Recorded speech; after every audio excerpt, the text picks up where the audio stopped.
Pooja Plastic, bathroom accessories, essentials that make your bathroom beautiful, and many more. Pooja Plastic colorful range that makes every bathroom cheerful.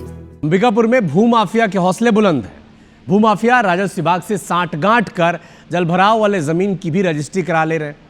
हद तो यह कि एक शख्स के दो डेथ सर्टिफिकेट तक बनवा लिए गए और एक ही परिवार की 2 वंशावली तक तैयार करवा ली गई। एक एक्सक्लूसिव रिपोर्ट आप देखें।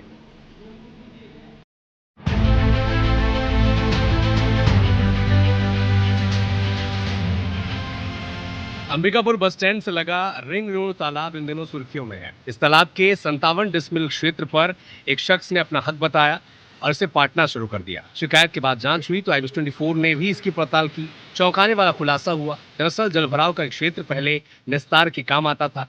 बाद में ये जमीन जयलाल के नाम पर चली गई। इसी के लिए गजब का खेल खेला गया। पता चला कि जयलाल के 2 मृत्यु प्रमाण पत्र बनवाए गए। एक में जयलाल की मृत्यु 23 अप्रैल 1976 को होली क्रॉस अस्पताल में होने की जानकारी दी गई, जिसे 24 फरवरी 2018 को निगम से जारी होना बताया गया। जबकि दूसरा मृत्यु प्रमाण पत्र 1 सितंबर 2025 को पंचायत से बना है, जिसमें उसकी मौत 12 अप्रैल 1963 को गांव में ही होना बताया गया।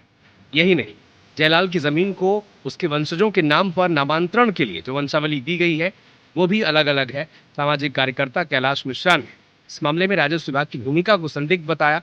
FIR की मांग। फ्रॉडगिरी करने के लिए क्या है कि जो जयलाल जिसके नाम पे ज़मीन थी 57 डिसमिल 3714 खसरा नंबर है ही नहीं। जयलाल नाम का कोई व्यक्ति ही नहीं है। तो इस तरह से दो वंश वृक्ष आया, उसकी ठीक से जांच नहीं की गई, केवल पटवारी के प्रतिवेदन के आधार पर कर दिया गया, जो पूर्णतः फर्जी है। इसका नामांतरण निरस्त होना चाहिए और FIR होना चाहिए। जल क्षेत्र के भराव और विवाद के बाद प्रशासन भी हरकत में आया। मिट्टी पाटने पर रोक के साथ कलेक्टर ने मामले की विस्तृत जांच के निर्देश दिए हैं। सवाल यह है कि वर्तमान जमीन मालिक आजाद इराकी के नाम पर यह जमीन कैसे आई। इस व्यक्ति से वर्तमान जमीन मालिक जमीन खरीदने का दावा कर रहा है, आखिर जमीन का वो मालिक कैसे बना था। शिकायत प्राप्त होने के साथ ही राजस्व विभाग और नगर निगम इन दोनों को निर्देशित किया गया था कि वे नियमानुसार कार्रवाई करें। राजस्व विभाग के द्वारा आगामी आदेश तक वहाँ पर किए जा रहे कार्य पर स्टेटस एक स्टे दे दिया गया है और अगर भूमि का अंतरण हुआ है तो किस आदेश के तहत हुआ है, इन सभी दस्तावेजों के साथ उनको उपस्थित होने हेतु कहा गया है। जलभराव क्षेत्र और तालाबों को लेकर सुप्रीम कोर्ट और NGT के दिशा निर्देश के मुताबिक उन्हें पाटा नहीं जा सकता, साथ ही उनकी उपयोगिता भी नहीं बदली जा सकती।